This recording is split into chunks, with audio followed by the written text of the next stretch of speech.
Hey guys, tonight we're doing something a little different. Imagine you open your eyes and you're no longer in your bedroom. You're not even in your city. No smartphones, no sidewalks, no electric lights. Just a gritty, bustling, grimy metropolis where everyone's speaking Latin and the air smells like sweat ash and fish sauce. You've just landed in the Roman Empire at its peak around the 2nd century CE. The Pax Romana, they call it. A time of supposed peace and order. But don't get too excited. You probably won't survive this. So before you get comfortable, take a moment to like the video and subscribe, but only if you genuinely enjoy what I do here. And let me know in the comments, where are you listening from? And what time is it right now? Now dim the lights, maybe turn on a fan for that soft background hum, and let's ease into tonight's journey together. You don't remember how you got here? 1 second you're brushing your teeth, the next, bam, you're standing barefoot in the middle of a crowded Roman forum wearing nothing but your pajamas. You're blinking at a world of marble temples shouting merchants and soldiers stomping past in sandals that somehow look way too loud. There's no welcome wagon. No "Hey, confused time traveler" sign. Just the glaring sun and 100 eyes now fixed on your modern polyester sleepwear.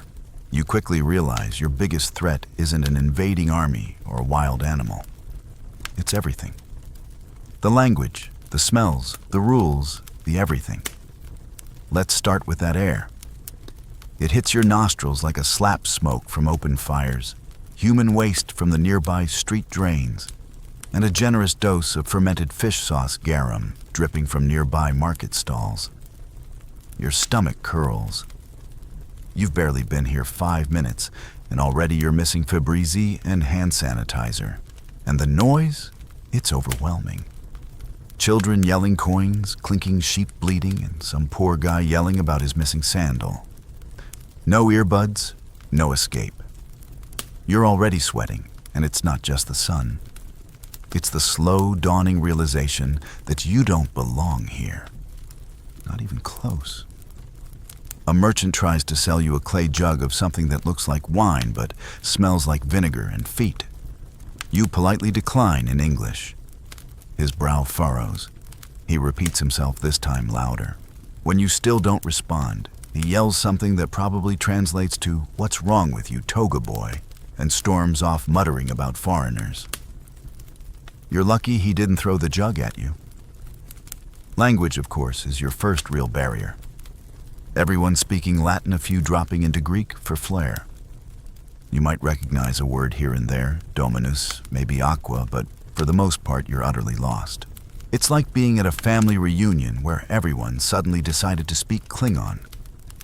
And here's the kicker: historians still argue whether most common Romans even spoke classical Latin the way it's taught in schools.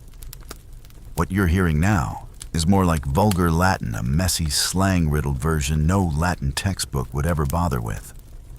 So even if you did study Latin in high school, it wouldn't help. Sorry. Then there's the fashion faux pas. Romans can tell everything about you from your clothes, and your pajamas are blaring the message, "I don't belong here." Tunics, togas, and cloaks are the norm, and even the way you wear them matters. Citizens wear white togas, women wear stolas, slaves, something simpler, rougher. You look like you've robbed a linen closet in the future and wandered into a gladiator film. You try to blend in, walking casually toward a group of people gathered near a temple. Bad idea. A guard blocks your path. He eyes you up and down, frowns at your ridiculous attire, and barks something unintelligible. You smile, nod, and back away slowly. That's the moment you realize you can't just stroll around Rome, hoping no one will notice.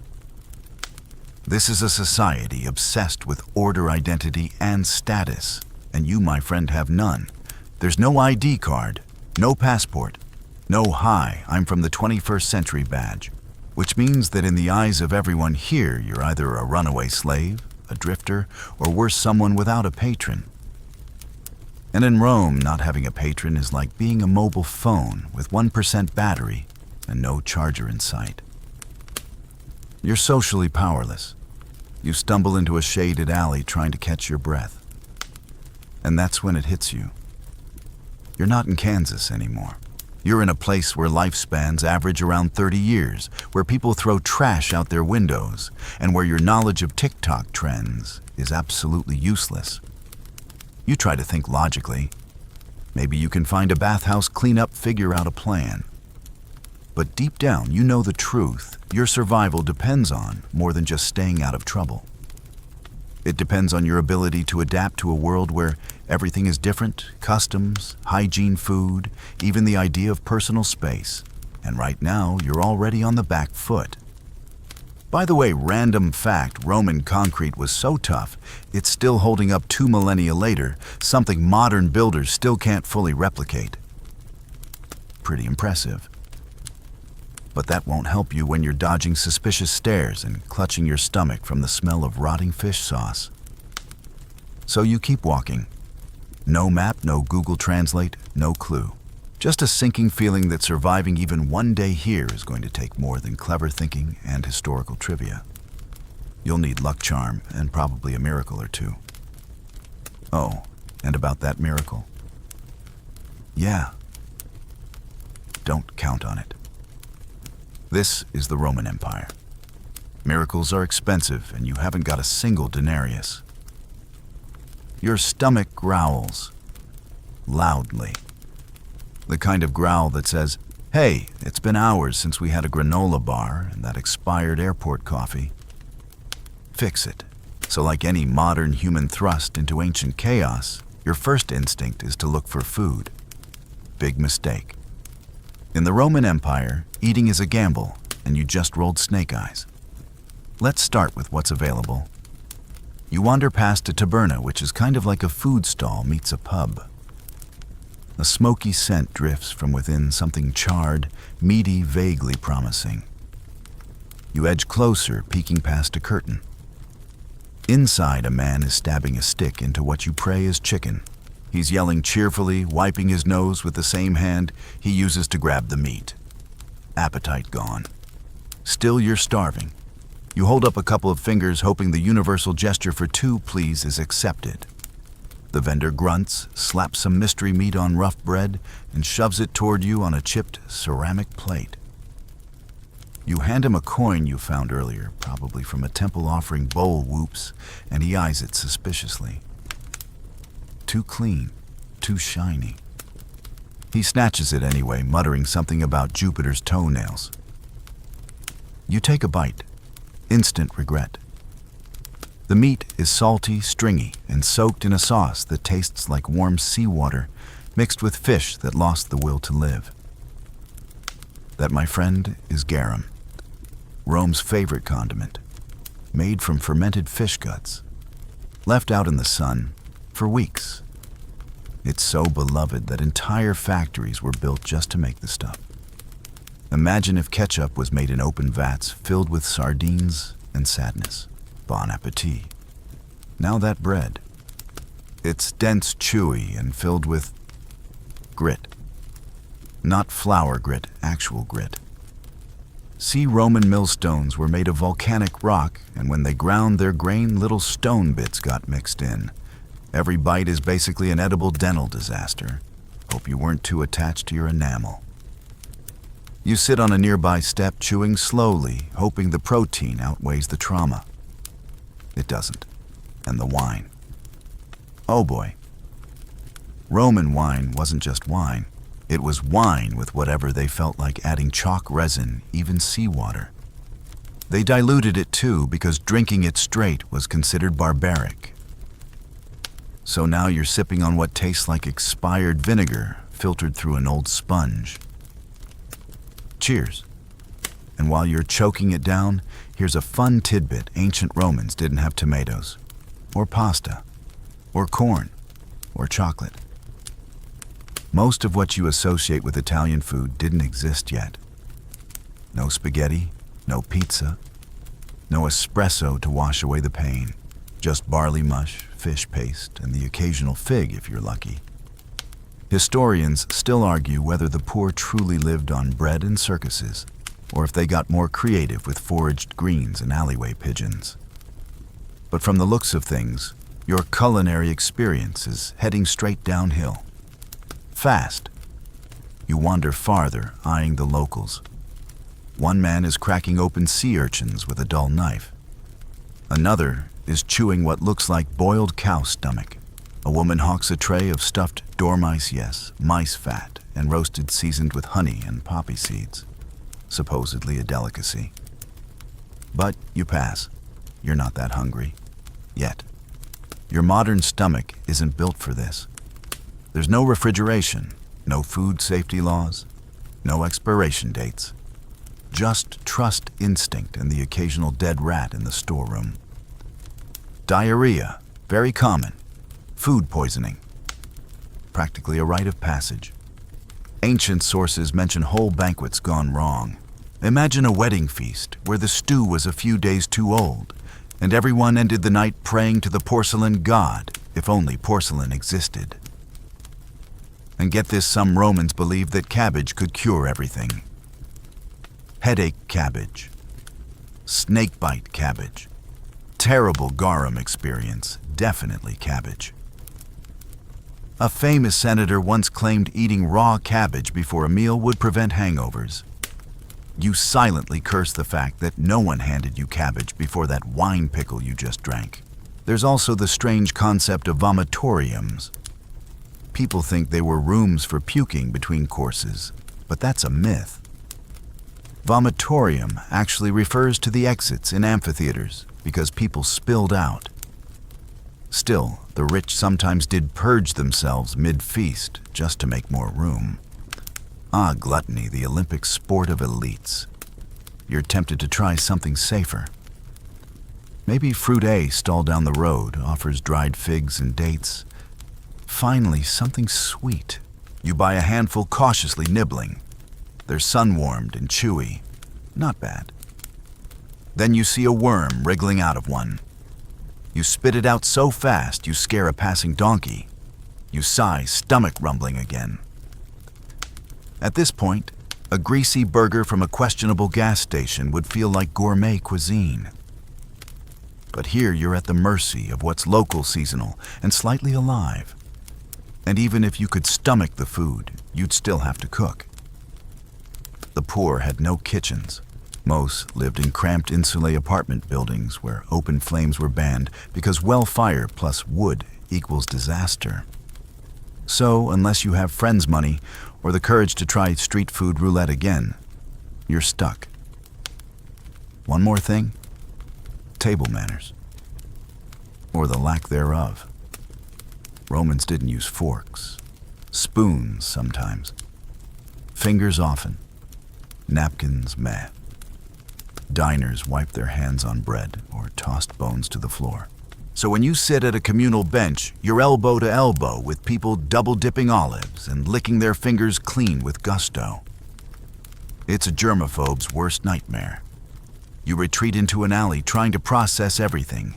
Your gut aches, your mouth tastes like fermented regret, and you seriously question every Roman food documentary you've ever seen.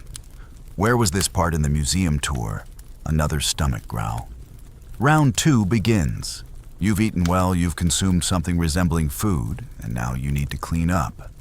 Maybe wash your hands. Maybe splash some water on your face.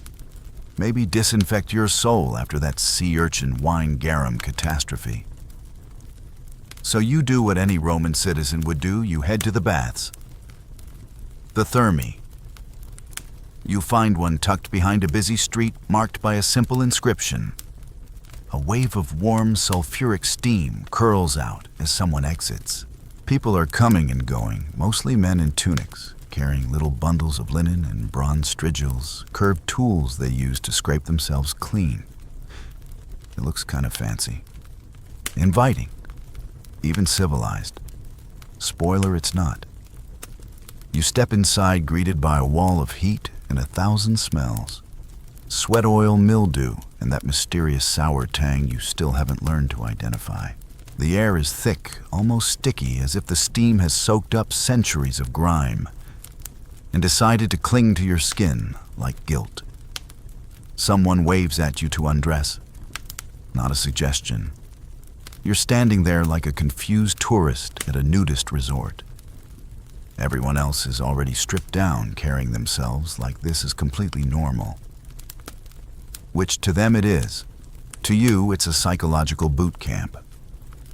But you follow suit, folding your weird modern pajamas and trying not to cry. There's a system to all this. First, the apoditerium, a changing room where people leave their clothes and valuables. Richer patrons hire slaves to guard their stuff. You, of course, don't have one. So you stash your bundle in a corner and pray it's still there later. It won't be. Next, the tepidarium, a warm room. You step into it and the heat slaps you in the face. It's not sauna hot, but more like crawling into a slightly moldy oven. People lounge on benches, chatting, sweating slathered in oil. Yes, oil. Romans didn't use soap. They used olive oil, which they rubbed on their skin and then scraped off with those curved metal tools. Picture exfoliating with salad dressing and a butter knife. Glamorous. You sit on a stone bench, pretending you're used to this. Someone plops down beside you, says something in fast Latin, and laughs when you don't respond. You nod awkwardly and mimic their motions, rubbing some communal oil onto your arms. It's slick, slightly rancid. You try not to gag. Eventually, you're ushered into the caldarium, the hot room. And this is where things get intense. The air is thick enough to chew. The walls drip with condensation. You start sweating instantly, and not in a refreshing spa day kind of way. It's a my organs are melting kind of way. Fun fact, the Romans used a system called the hippocaust to heat these rooms, basically an underfloor furnace that channeled hot air through raised tiles. It was genius for the time, and let's be honest, kind of terrifying. You're basically sitting in a room heated by fire coursing under your feet. Hope you don't mind the occasional tile explosion. You're handed a strigil. No instructions, just handed it. So you start scraping. The oil comes off in streaks, mixed with sweat dust, probably your remaining dignity. It's oddly satisfying and utterly gross. You glance at the man next to you. He's humming. You're wheezing. And just when you think it can't get worse, someone suggests the latrina, the toilet. Now you've held it all day because, frankly, you've been terrified. But the moment has arrived. You walk down a side corridor and enter the room. Stone benches line the walls, each with a neat little hole. Beneath it, a running water channel. No stalls, no privacy. Just eye contact and awkward silence. But wait, it gets better. There's no toilet paper. Instead, Romans use a sponge on a stick soaked in vinegar shared by everyone. It rests in a communal bucket. And yes, you're expected to rinse it and leave it for the next lucky soul. You suddenly miss the roughest gas station restroom you've ever encountered. Historians still argue whether disease was rampant due to poor sanitation, or if the continuous flow of water kept things reasonably clean. But as you perch there, praying not to make eye contact with the guy 2 feet away, you suspect the truth is somewhere between tolerable and unforgivable. You make it back to the baths barely. Now it's the frigidarium, the cold plunge. You brace yourself and step in. Ice-cold water floods over your limbs, shocking your overheated body. You gasp. Your brain screams. Every pore contracts like 1,000 tiny fists. You're clean, yes, but also deeply, soulfully traumatized. You shuffle back to the changing room, only to discover your pajamas are gone. Of course. Someone lifted them while you were busy surviving your sponge stick horror. Now you're stuck with an old tunic left behind by someone who clearly had different proportions and questionable hygiene. You pull it on anyway. Congratulations. You now smell like olive oil, wet limestone, and defeat. Outside, the sun's dipping. Shadows stretch long across the dusty streets. You survived the bathhouse technically. But let's be clear, your immune system just got dunked in a medieval cocktail of bacteria, fungi, and things too ancient to name. One last fun fact to ruin your night bathhouses weren't just for bathing. They were also hotbeds, literally, for disease transmission. Skin infections, eye diseases, parasites, even leprosy made appearances. Basically, if there was a germ, the thermi were its VIP lounge. You stagger into the street, shivering under your oversized tunic stomach, gurgling ominously, every muscle sore, every sensory organ overwhelmed. And you think, okay, I bathed, I'm clean. But you're not really. You shuffle through the streets, still damp from the bathhouse, and wrapped in a stranger's crusty tunic. It's scratchy, stiff in all the wrong places, and smells like it spent a week in a damp cellar with a goat. But this is Rome. And your wardrobe? It matters more than you realize. Here's the thing. Clothing in the Roman Empire isn't just about staying warm or covering the bits that shouldn't flap in public. It's a uniform, a badge, a billboard. Everyone wears their status, their gender, their job, their citizenship. All of it stitched right into what they've got on. So when you walk around in a badly sized tunic with no belt, no shoes, and no clue, you're broadcasting one very clear message. I'm nobody, and I'm probably not supposed to be here. People notice.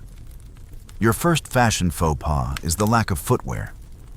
Romans had sandals calci if you were a proper citizen, cilice if you were casual barefoot, if you were poor or punished. Walking around shoeless in the city isn't just uncomfortable, it's a signal. Slaves often went without shoes, and right now, so do you. The cobblestones are hot from the afternoon sun, rough and littered with debris, splinters, stray bones, bits of pottery. Your feet are already regretting every step. Then there's your tunic. It's basic linen, yellowed with sweat and age, and not tied properly. Roman men wear their tunics knee-length belted, maybe dyed or embroidered if they're feeling fancy. Yours is neither fancy nor belted, which makes you look like you just rolled out of an alley after losing a drinking contest. You keep fidgeting, pulling it down, trying to make it behave like a t-shirt. It doesn't. Women's fashion, totally different. If you'd arrived here in a woman's body, you'd be expected to wear a stola, long layered and modest, with a palla draped over it. Without those, you'd be assumed to be either a slave, a widow, or something that works only at night, if you catch my drift. Again, clothing talks. And you're not fluent in what it's saying. Historians still debate how strictly these dress codes were enforced, especially for non-citizens and foreigners. But what's clear is that everyone you pass can tell you don't fit. They might not say it outright, but the stares linger just a little too long. The whispers follow you like a shadow. It's the ancient equivalent of walking into a wedding wearing sweatpants and a ketchup-stained hoodie. And color matters too. Purple. That's reserved for emperors and top officials. You wear purple, you'd better have an army or a death wish. White togas for citizens, and even then, only on formal occasions. You in your smelly beige tunic are officially lower than the laundresses scrubbing clothes by the river. Speaking of laundry, you may be comforted to know that Romans did have public laundromats Fulanaceae. You may be less comforted to learn they used fermented urine as detergent. That's right. Ammonia-rich, generously donated from public urinals. Cleanliness brought to you by pee. Some of the laundry workers even paid taxes on collected urine thanks to Emperor Vespasian. One of his most famous quotes, "Money doesn't stink." His son disagreed. Understandable. You stop by a vendor's stall selling belts and pins, thinking maybe you can accessorize your way out of this disaster. a simple leather belt with a bronze clasp catches your eye. The merchant sees you look eyes your tunic and doubles the price without blinking. You try to haggle, fumbling in broken Latin. He waves you off. You are not worth his time. To add insult to injury, a group of well-dressed Roman youths walk past in pristine tunics, gold-flecked fibulae shining at their shoulders. One of them points at your feet, laughs, and mimics your awkward shuffle. You'd say something clever, but your Latin vocabulary consists of about 4 words and a few panicked gestures. So you fake a smile and shuffle faster. You try to make your way toward the outskirts of the forum, avoiding the gaze of soldiers and bureaucrats who might ask questions you can't answer. The Roman elite, those in proper togas with red or purple trim, are everywhere. You give them a wide berth. They look at you the way you might look at a guy wearing a trash bag in a 5-star hotel lobby. Quick aside, did you know the toga could weigh up to 20 pounds? That thing was no easy wear. It required practice to drape properly in art form, really. There were even slaves whose entire job was to fold and prepare togas. Think of them as the ancient Roman fashion stylists, minus the hair gel and iced coffee. Eventually, you stumble into a quieter lane. You breathe, adjusting your ill-fitting tunic for the 100th time. You catch your reflection in a shop window, a polished bronze shield mounted on a wall, and wince. You look like an extra who got cut from a low-budget sword and sandals movie. And here's the real problem. This isn't just a bad outfit day. It's a matter of survival. In ancient Rome, what you wear can get you ignored, arrested, or even attacked. People judge you instantly. Are you a citizen, a foreigner, a runaway slave, a thief? If you don't look right, you don't belong. And in Rome, not belonging can be dangerous. You pass a group of slaves lined up along a wall, waiting to be inspected by a stern-looking buyer. They're dressed just like you. No belts, no shoes, blank expressions. Your heart skips. Someone might mistake you for one of them. Someone might already have. You hurry away, trying to disappear into the crowd. But disappearing is hard when your clothes are shouting your secrets louder than you ever could. You're starting to get your bearings. Kind of. You've learned to walk like you belong, keep your head down, and pretend the tunic you stole from a bathhouse corpse fits just fine. But then something happens that stops you in your tracks. A man standing near a sundial begins yelling the date, and you realize with a cold chill that you have no idea what day it is, or what year, or what time. See, time in ancient Rome isn't just confusing, it's completely upside down from what you're used to. You grew up with calendars, clocks, alarms, reminders buzzing on your phone. Here, time is a puzzle wrapped in mythology and math sprinkled with goat entrails and a heavy dose of superstition. First off the Roman calendar. It's a mess.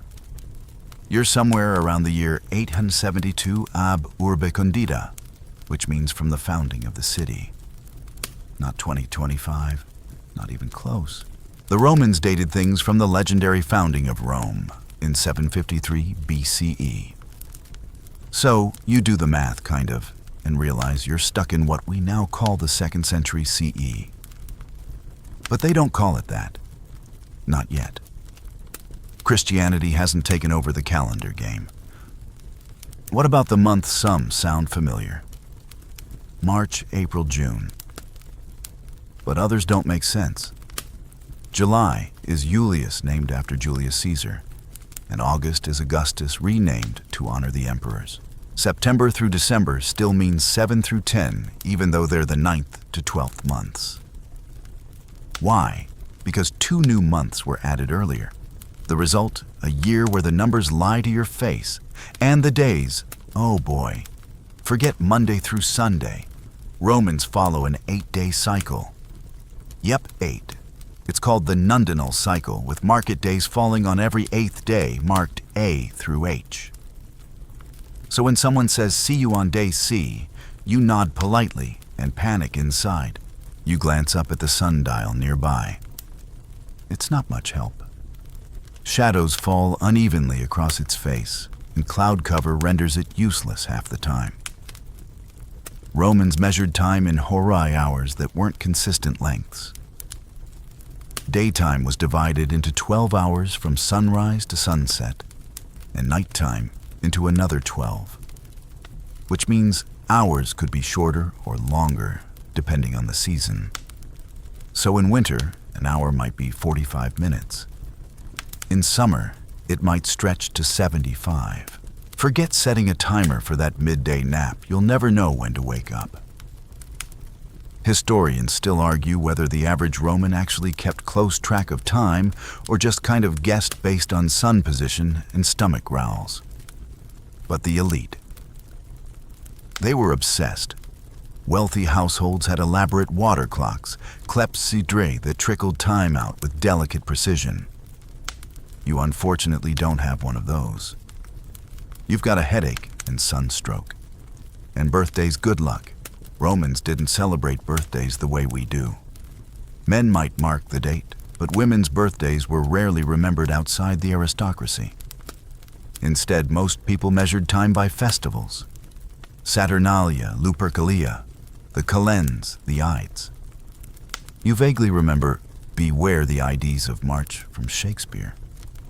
But now you're actually in March, or what might be March, and you're not sure if you should beware celebrate or sacrifice a goat. A man nearby shouts something about the Calends. You pretend to nod wisely. That's the first day of the month.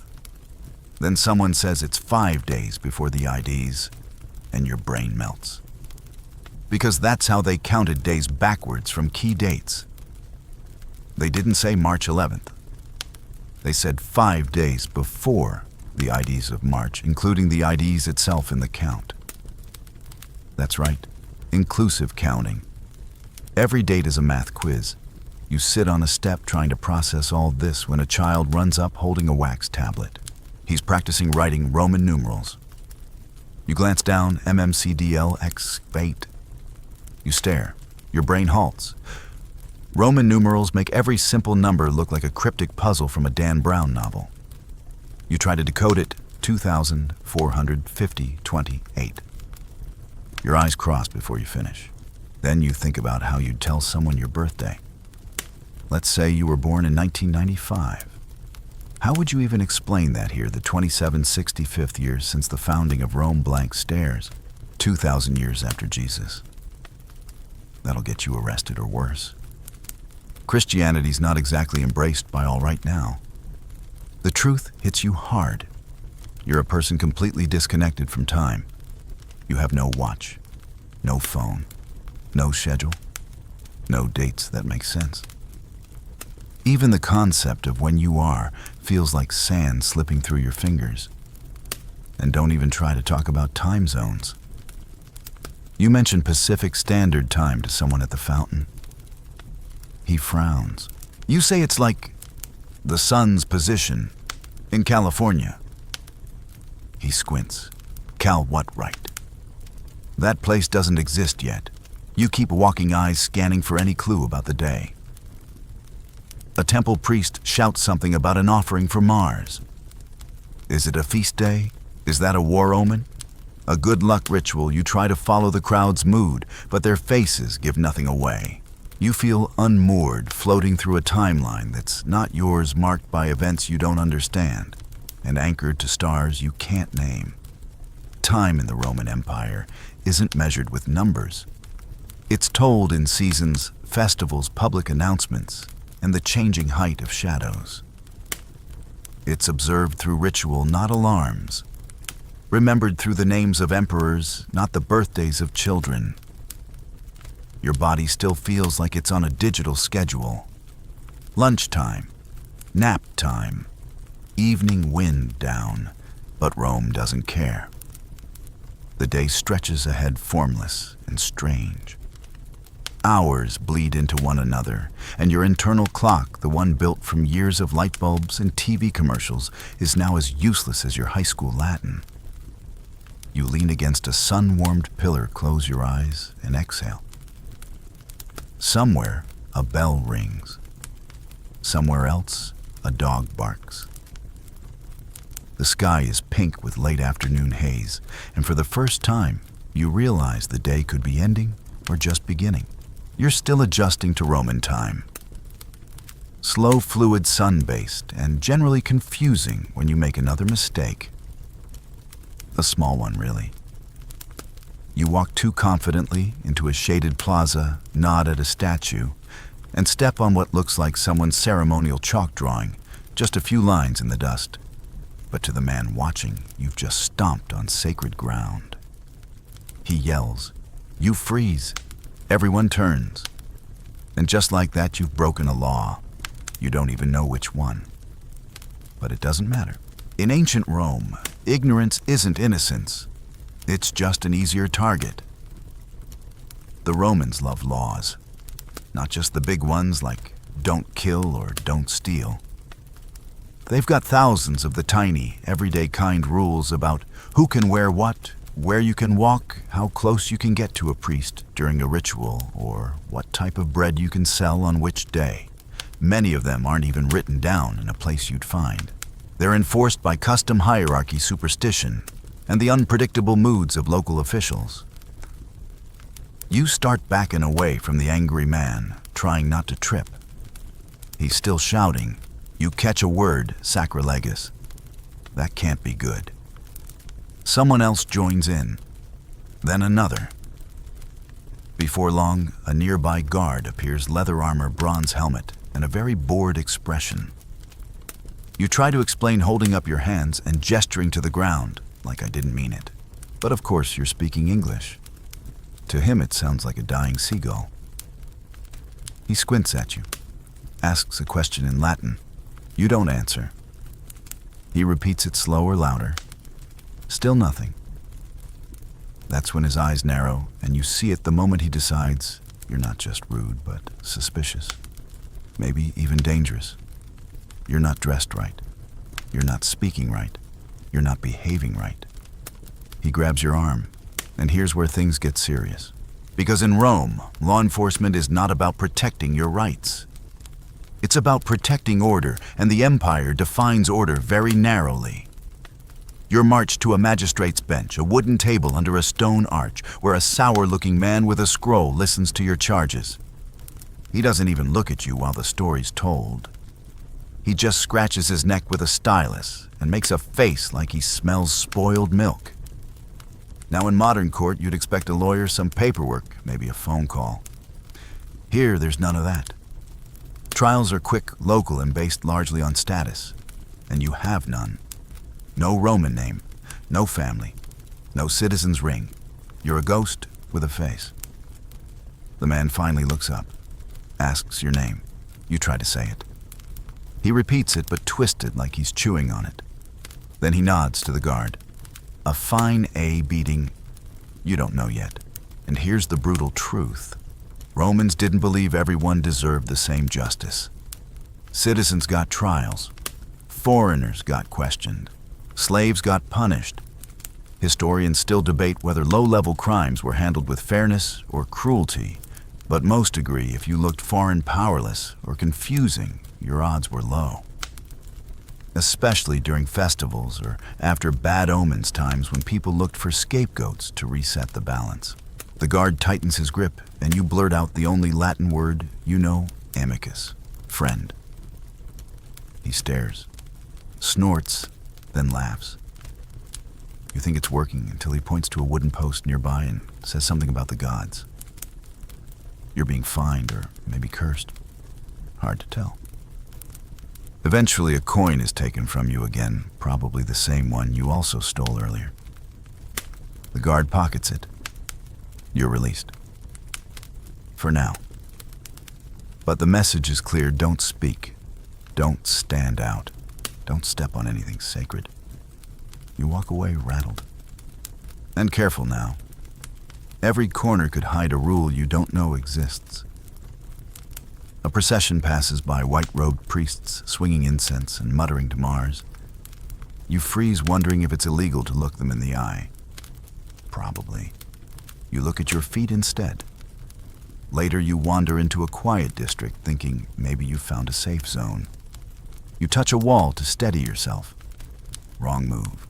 A woman sees you and screams something about pollution, spiritual, not physical. Apparently touching certain walls, doors, or statues can offend household gods Lares and Penates, the invisible protectors of Roman homes. You back away. She throws a cabbage. You don't ask why. Here's a fun tidbit. Public urination, while common in alleys, was actually illegal in many neighborhoods. But also peeing on certain cursed stones was considered protective. So depending on where you relieve yourself, you could either be fined or blessed. Even animals follow rules. Dogs in temples? No. Cats? Maybe. Chickens? Yes. But only sacred ones used for divination. And heaven help you if you eat one on the wrong feast day. You realize something terrifying in Rome. The law isn't just enforced by guards, it's enforced by people. Neighbors, vendors, priests, anyone with eyes and opinions. There's no presumption of innocence, only of obedience. You pass a public notice board, wooden slats covered in wax with scratched announcements. Maybe there's a list of laws. Nope. Just grain prices and a badly drawn caricature of the emperor. You stare too long at it. Someone nearby clears their throat. You walk away. Because making fun of the emperor, even accidentally, can be treason. And treason that gets you executed, or thrown to beasts, or exiled to a swamp with no food and way too many snakes. Your mouth suddenly feels dry. And here's the worst part, you can't even complain. Romans don't tolerate whining. Stoicism rules the day literally. Pain is noble. Suffering builds character. So when you mutter, "This place is crazy," to no one in particular, an old man nearby nods slowly and replies, "Sic vita est." Such is life. You sit down exhausted. The sun's dipping. You've broken laws, offended spirits, and probably peed in the wrong direction. There's no rule book, just a web of customs, expectations, and invisible traps. You finally understand. In ancient Rome, survival isn't about strength. It's about knowing when to shut up, keep walking, and never ever step on chalk. You barely sleep that night, curled up in a doorway between two shuttered shops, wrapped in your stolen tunic and dreams of microwaved leftovers. Rats skitter nearby, but you're too tired to flinch. Morning comes early in Rome. There's no glass on windows to keep the noise out, and someone's already shouting about olives. You sit up, muscles sore, mouth dry, stomach grumbling like a distant thunderstorm. Then you hear it, a sharp whistle, followed by marching footsteps. And everything in you goes cold. Soldiers. Not the tourist-friendly statue kind, but real Roman legionaries' boots, hitting stone in perfect rhythm. You try not to stare, but it's impossible not to. Their armor gleams, their faces are serious, and their eyes scan the streets like hawks. One of them catches your gaze and narrows his eyes. You look away fast. Here's something you should know: the Roman military is everywhere. Not just guarding borders or fighting barbarians. Many are stationed right here in the city.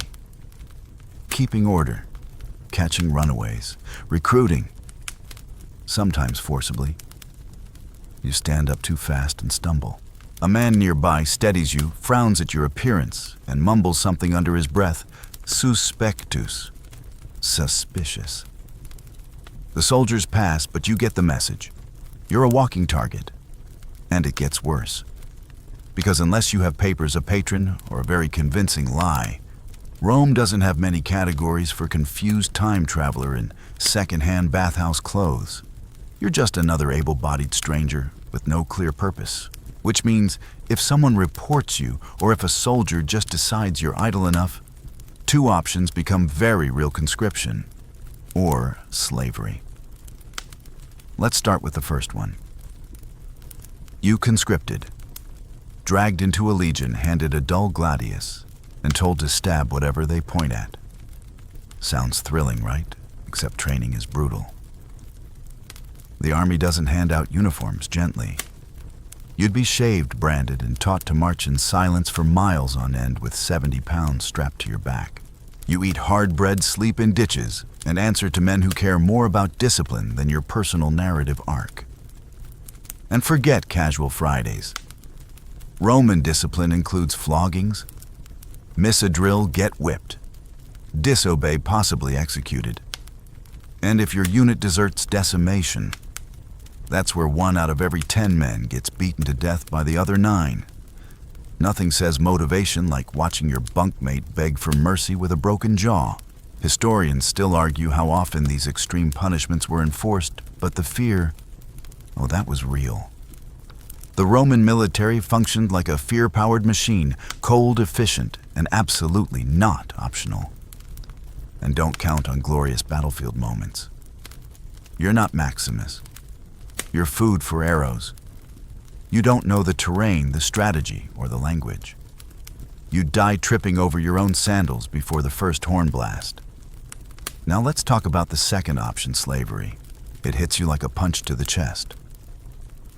But you need to understand, in ancient Rome, slavery isn't hidden. It's everywhere.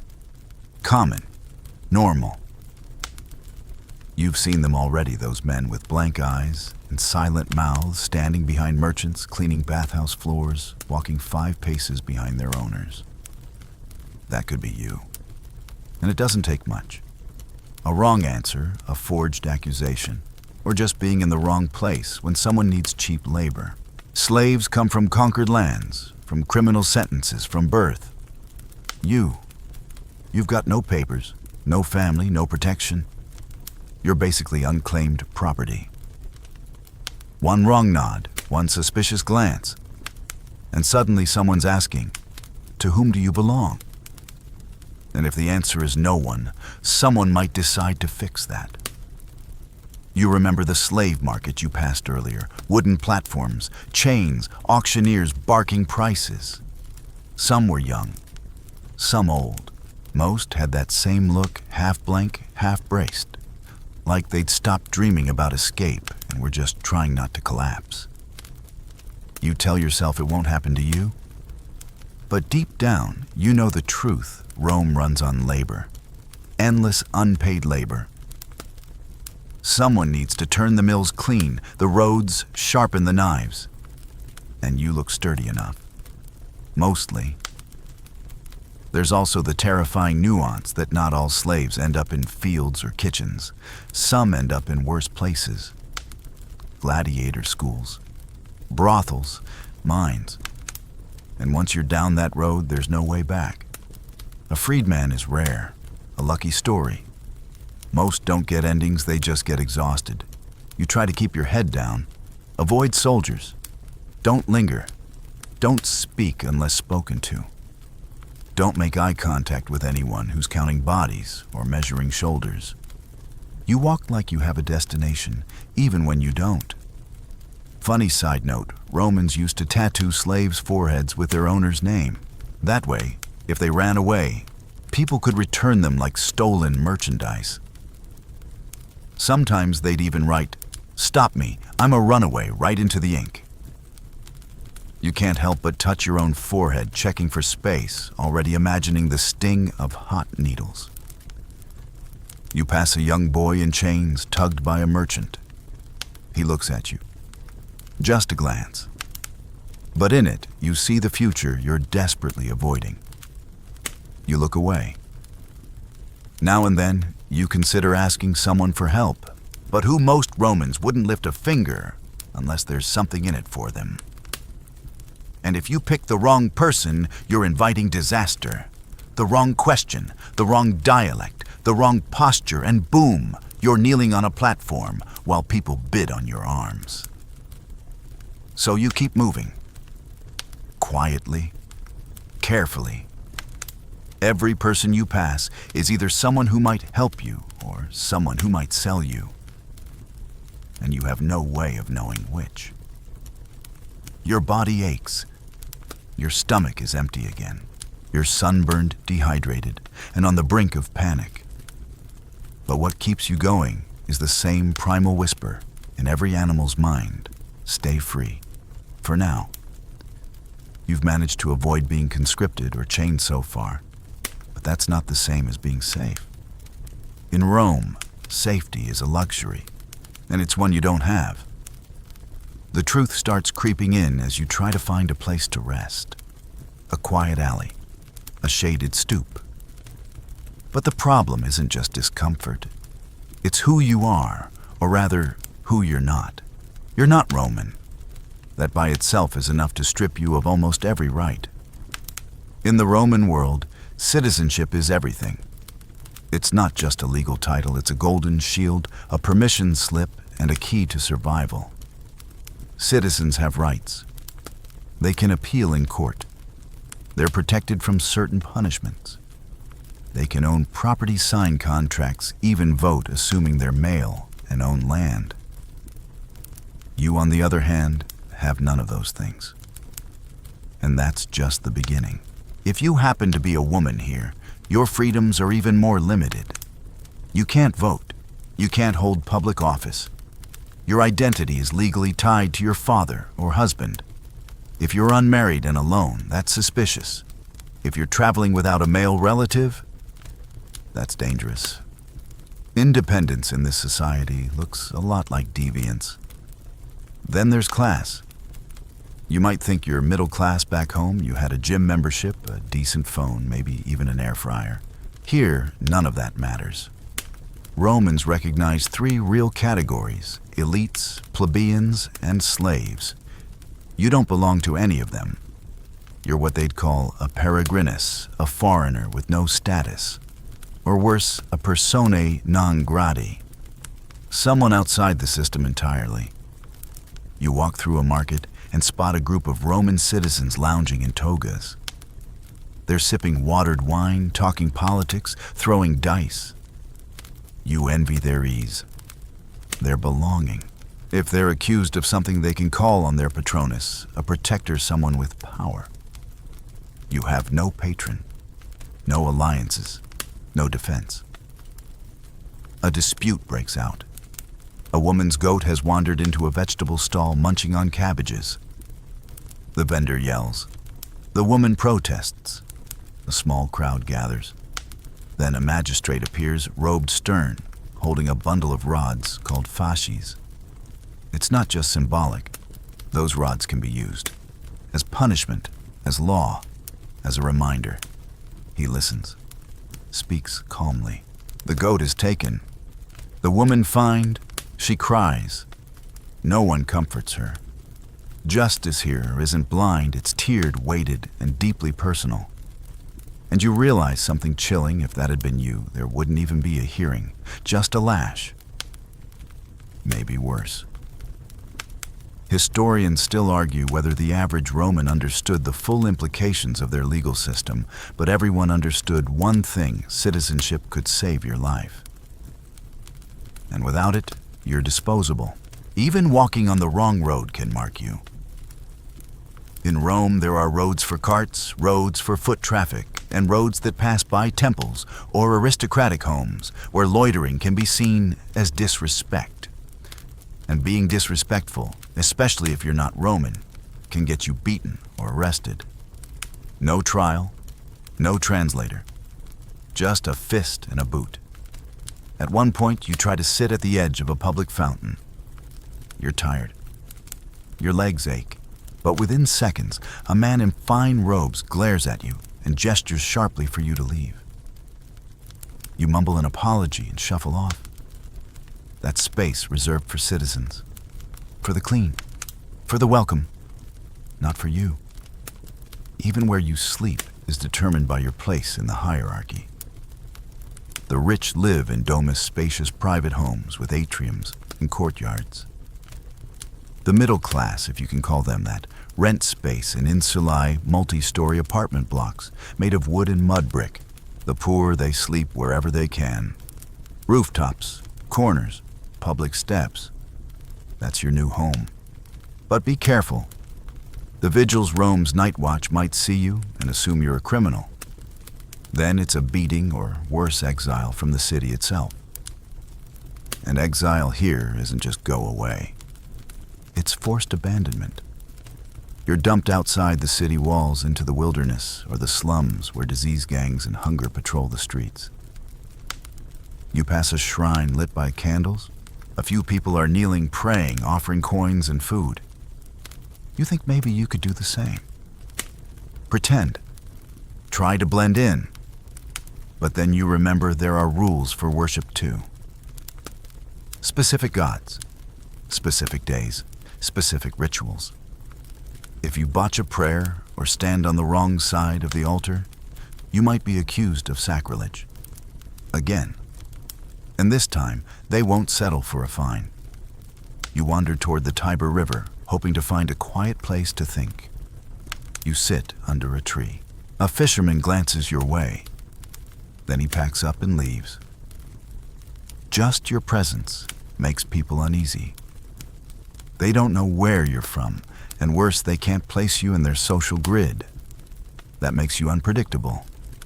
And in Rome, unpredictable is dangerous. You wonder if anyone would even notice if you disappeared. If someone scooped you up in the night and dragged you off to a labor camp or tossed you into a grain ship bound for Egypt. Probably not. You're not registered. You're not accounted for. You're not part of the machinery. You remember reading once that Roman society was built on the principle of mos maiorum, the customs of the ancestors.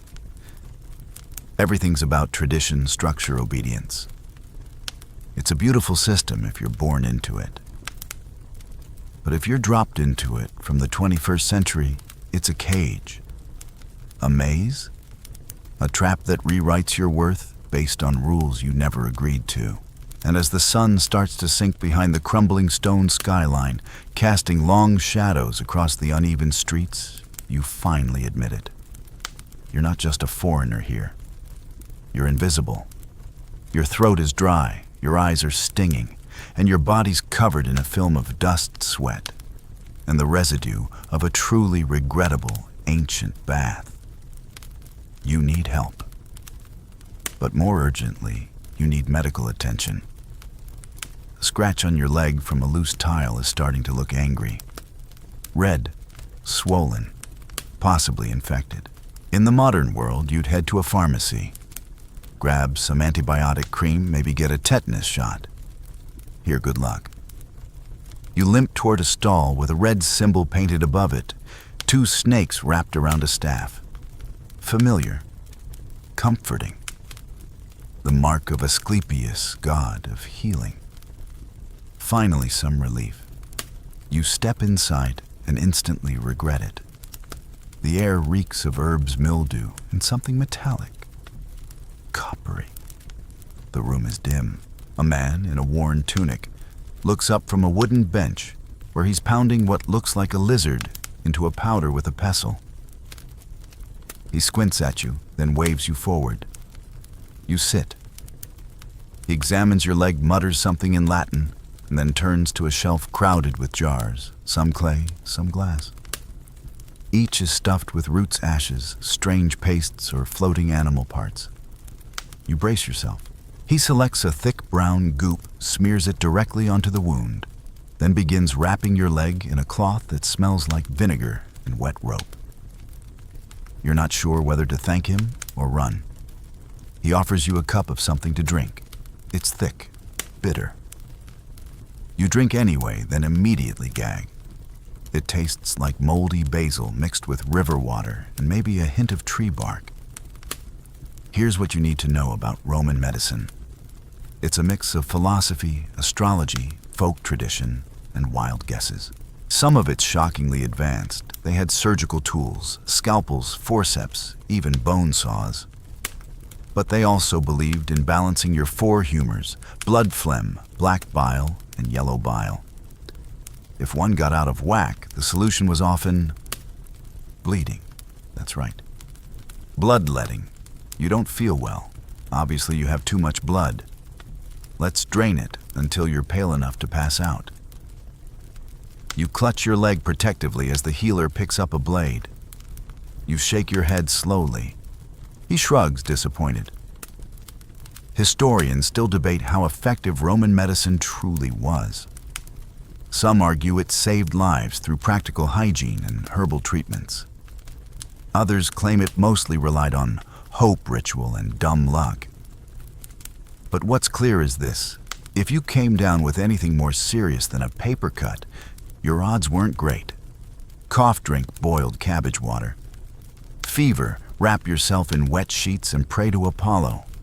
Toothache, heat a metal pick and cauterize the nerve. Headache, drill a small hole in your skull to release the pressure trepanation, it's called. No anesthesia, just a saw and someone to hold your arms down. Sweet dreams. You're starting to miss ibuprofen and forget about germs. They don't know what bacteria is. No microscopes, no germ theory. People still believe that sickness comes from miasma, bad air, or from angry gods. So a doctor might rub pig fat on your chest, then burn a few herbs while chanting a prayer to Minerva. It's less than effective. You leave the healer's stall leg poorly wrapped and mouth still tasting like burnt oregano. You limp through the streets hoping for anything more reliable. But even Rome's most famous Dr. Galen believed health was mostly about diet, exercise, and humors. And while he got some things right, he studied anatomy, even performed surgeries on gladiators, he also believed that women had fewer teeth than men. Which tells you how carefully anyone was fact-checking. You try to rest under a tree near a fountain. Your leg throbs. Your head pounds. A nearby woman dunks her baby in the water to cool him off, then spits on the stone edge for good luck. A man ties a dead mouse to his wrist to draw out the illness. You close your eyes and pretend you're anywhere else. Let's say, hypothetically, your leg infection gets worse. What then? Amputation. In a back room. With a dull blade. No sterile tools. Just hope, a prayer, and some wine to knock you out. Recovery rare. Infection was the real killer. Even minor wounds could end you. And the hospitals, yes, there were Roman hospitals, but they weren't for you. They were mostly for soldiers. Civilians got house calls, street stalls, or temple healing centers, which were more like faith-based clinics. You'd lie on a floor, hallucinate from herbal fumes, and wait for a divine dream. If you didn't dream, tough luck. As night falls, you hear the distant moan of someone in pain. Down an alley, a man with a bandaged head is rocking back and forth. No one stops to help. Illness is often seen as shameful, a sign of sin or imbalance. People avoid the sick, fearing their misfortune might rub off. Even burial is a problem. If you die from disease and no one claims you, you could be dumped in a mass grave outside the city walls. No ceremony, no name, just another body in the dust. You lean back against the tree and look up at the stars. Your leg pulses with heat. Your stomach is queasy from that herbal sludge. Somewhere nearby, someone sneezes a sound that here means something very different. In Rome, sneezing is an omen. Some say good, some say bad. No one agrees, but everyone reacts. You breathe slowly, trying to center yourself. You think about home, about clean water, antibiotics, pillows, a 24-hour urgent care clinic with fluorescent lighting and uncomfortable chairs. You'd give anything for that now, because in ancient Rome, even a simple cut might be the thing that kills you. You wake the next morning to the sound of shouting. Not distant yelling or playful market noise, real throat-shredding screams. You jolt upright, legs stiff, heart racing, trying to orient yourself. But it's not a gladiator fight or a political execution. It's a fire. Somewhere nearby, a building is going up in smoke. You can smell it before you see it. A thick, choking mix of ash, burning wood, and scorched fabric. You limp down a side street, turn a corner, and there it is. A multi-story insula, an apartment block lit up like a bonfire. Flames clawing at windows, black smoke curling into the sky. People are running, screaming. Some carry buckets, others just stand and watch. A few shout prayers to Vulcan god of fire. You stumble back, eyes burning, coughing into your sleeve. And in that moment, one thing becomes painfully clear. You are not safe here. Not anywhere. City life in Rome is a gamble, not just because of disease or social class or surprise conscription, but because the city itself is actively trying to kill you. Fires, collapsing buildings, muggings, runaway carts. Survival here is a full-time job. Let's start with the buildings. Roman insulae apartment blocks are architectural nightmares. They're built fast, cheap, and often tall. Some reach 5 or 6 stories, with the wealthiest on the bottom floors and the poorest jammed into the upper levels. No elevators, no real fire codes. Just wood brick and wishful thinking. Historians still argue whether the average insula could even last 20 years. Most collapsed from poor construction, overloaded upper floors, or just plain old gravity. Fires were especially deadly. One lamp knocked over, one kitchen blaze left unattended. Suddenly, an entire block is rubble and smoke. You pass a group of men trying to form a bucket line. It's inefficient.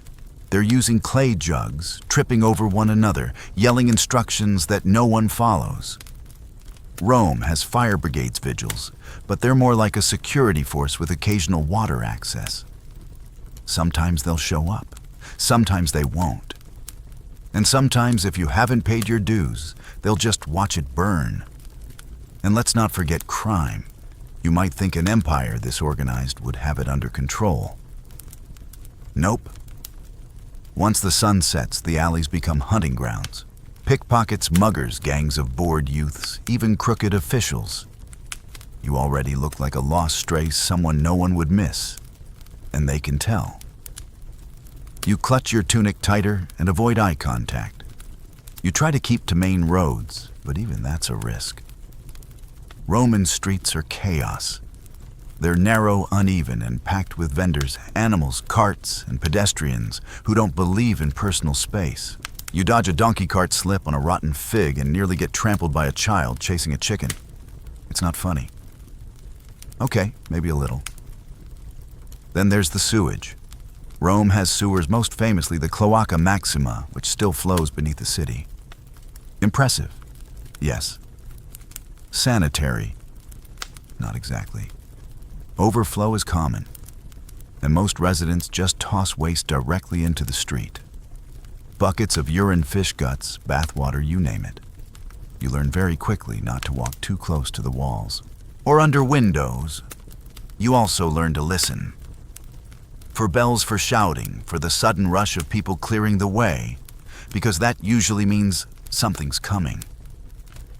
A noble's litter carried by slaves move or be pushed. A military procession step aside or be accused of obstruction. You are not the priority here. You are the obstacle. And while we're at it, let's talk earthquakes. Yes, they happen. Occasionally. And when they do, most buildings crumble like wet biscuits. No reinforcement. No steel. Just clay tiles, aging mortar, and stacked hope. You'd be safer in a tent. You find a spot near the edge of the forum and sit. Around you, life goes on. A man hawks roasted chickpeas. A group of musicians plays pipes and tambourines. A vendor waves a dead eel like it's a prize. Rome doesn't stop for tragedy. Not even for fire. It just shifts. And that's the thing. You're starting to see the rhythm of the place. The constant hum beneath the noise. The way people move quickly, speak loudly, live urgently. not because they're rude, but because they have to, because the city demands it. And the wealthy, they have escape plans. Country villas, private guards, backup grain stores. If disaster strikes, they vanish. You sleep in corners and hope no one notices your limp. You are very much expendable. There's a story told by Romans about a fire that broke out near the Circus Maximus during Nero's reign. It burned for 6 days, destroyed most of the city, and sparked endless rumors. Some say Nero fiddled while it burned. Others say he lit it himself. The truth still debated. But what's certain is this fire was a constant threat. And when it came fast. As the sun lowers, shadows stretch long across the cobblestones. You hear another argument break out nearby. This time it's a merchant accusing a young boy of stealing dates. The boy denies it. The merchant slaps him. A crowd forms. You turn away. You can't help. You're barely keeping yourself upright. This city is alive, pulsing, but it's also brutal. It doesn't care if you're from the future or the past. It doesn't slow down for the weak. It doesn't wait for the injured. And it certainly doesn't apologize. You limp back to the alley you now think of as home. A flat stone, a patch of shade. You try to sleep, but every sound makes you flinch. A laugh, a scream, a distant crash. You realize in a quiet and awful way that tomorrow will be just as hard, maybe worse. Because here in Rome, survival isn't a story. It's a full-time round-the-clock battle. Morning in Rome doesn't come gently. It slams into you like a chariot. First the dogs bark, then come the traders shouting prices in 3 different dialects. Somewhere a flute player is aggressively optimistic about their career. You sit up slowly, your back stiff, your leg worse, and your stomach an empty pit of protest. You think about asking for help again. But then you remember yesterday, and the day before that. In Rome, charity isn't a virtue. It's a transaction. Help comes with strings and sometimes whips. A man walks past with a cage of chickens strapped to his back. Behind him, a woman balances a basket of idols, little statuettes of gods with stern faces and blank eyes. She pauses by a crossroads altar, mutters a quick prayer, and tosses in a coin. You watch her lips. You don't recognize the words. You realize you're in a place where the gods outnumber the people, and every one of them expects something from you. Religion in ancient Rome isn't just about belief, it's about contracts. You give something to the gods, wine, incense, blood, and they hopefully give something back. Health, protection, rain, a successful grain harvest. It's not personal, it's business. And you've been walking through temples without paying respect, passing shrines without offerings, surviving days without even knowing which god governs them. That's not just rude, it's dangerous. Romans believe in noumena, divine spirits that inhabit everything. The hearth, the doorframe, the road, even your food. Every object, every action is a potential spiritual negotiation. If you forget to thank the Lares, the household spirits, your roof might leak. If you insult Terminus, god of boundaries, your neighbor might punch you. Even sneezing is a sign. Some gods see it as a warning, others as a blessing. There's no consistent answer. It depends on which philosopher you ask and which day of the month it is. Historians still argue how deeply the average Roman believed all this, or if they just went through the motions. But even skeptics made offerings, just in case. Because gods here are not symbols. They're participants in your life, and they notice when you mess up. You limp past a bakery and spot a small shrine in the corner, Vesta, goddess of the hearth. The baker nods to it before touching his oven. Simple, automatic, and completely absent from your routine. That explains a lot. You remember the temple complex near the Capitoline Hill. Giant columns, smoke wafting from bronze basins, priests in long robes chanting over a sacrificed goat. It's mesmerizing, but also intimidating. You can't just walk into a temple and pray. There's a ritual, a posture, a formula. One wrong word and you offend the gods, or worse, everyone around you. You try. You really do. You step up to a tiny roadside altar dedicated to Mercury, god of travelers and tricksters. You place the last of your coin near the base, mutter something close to gratitude, and bow your head. It's clumsy, rushed, but for a moment it feels like something clicks. Then a passing woman stops, stares, and shakes her head. Left hand, she says in Latin, disgusted. You use the wrong hand. Offering invalid. You sigh. There's also the matter of mystery cults, religions within religions. Underground movements dedicated to gods like Mithras, Isis, and Cybele. They hold secret rites, late-night ceremonies, initiations that involve blood and fire and chanting. Some welcome outsiders. Others guard their doors with swords. You don't know the passwords. You don't know the risks. You decide to stay far away. And then there's Christianity. Still new, still small, still very much persecuted. You hear whispers about it, groups meeting in catacombs, followers refusing to honor the emperor as divine. They speak of love and forgiveness and a single God who sees all.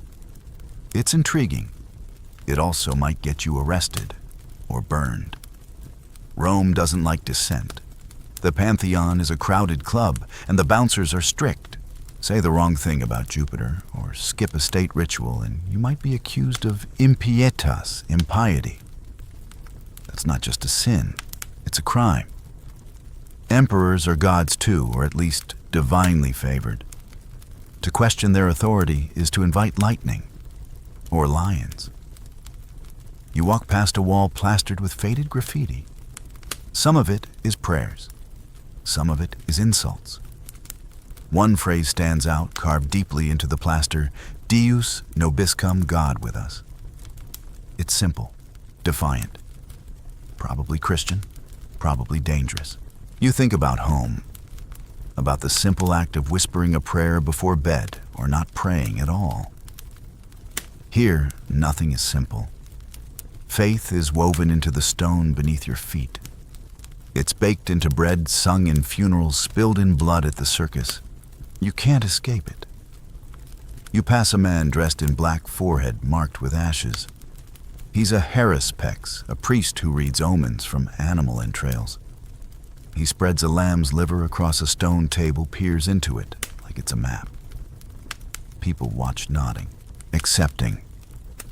You can't tell if they believe or if they're just afraid not to. As dusk approaches, the city changes. Shadows stretch, incense rises, temple fires are rekindled. Bells ring out in low, echoing tones.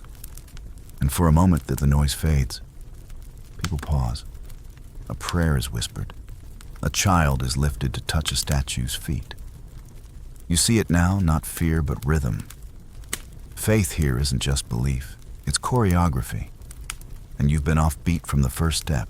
You close your eyes and whisper a prayer to no one in particular. Maybe Mercury. Maybe whatever spirit governs lost travelers.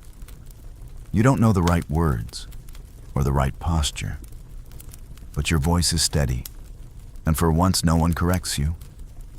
The night air is heavy. Not cold exactly, but still enough to make you wrap your arms tighter around yourself. Rome after sunset feels different. It's quieter, darker, like someone pulled a heavy curtain over the city. The gods are tucked in. The temples are locked. But the streets, they never really sleep. You find yourself wandering again. Not really toward anything, just away. Away from the voices, The crowds, the eyes that always seem to know you don't belong here. You walk past a line of oil lamps, flickering weakly in iron sconces. Their light barely touches the walls. Shadows move more than people. Even the city seems to breathe slower now. You think maybe you'll finally get a moment to yourself. A little peace. But Rome doesn't